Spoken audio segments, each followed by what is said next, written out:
வருமான வரித்துறை சோதனை குறித்து செய்தியாளர்களிடம் பேசிய திமுக பொருளாளர் துரைமுருகன் தேர்தல் நேரத்தில் இந்த சோதனை நடத்த வேண்டிய அவசியம் என்ன என கேள்வி எழுப்பினார்.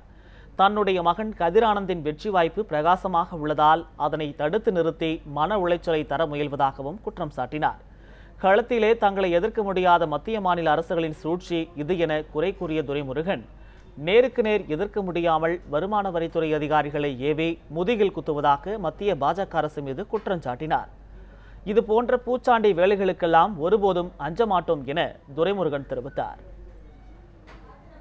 என் மகன் இந்த தொகுதியிலே வெற்றி பெற்று விடுவானோ என்ற ஐயப்பாட்டில் செய்யப்பட்ட ஒரு சூழ்ச்சி. நான் சொன்னேனே, எங்களை களத்திலே எதிர்க்கிற சில கையாலாகாத அரசியல்வாதிகள் தங்களுக்கு மத்திய மாநில அரசு பக்கபலமாக இருக்கிறது என்று எண்ணி அதனுடைய உதவியை நாடி இப்படி இன்கம் டாக்ஸை எங்கள் வீட்டின் மீது ஏவி இருக்கிறார்கள்.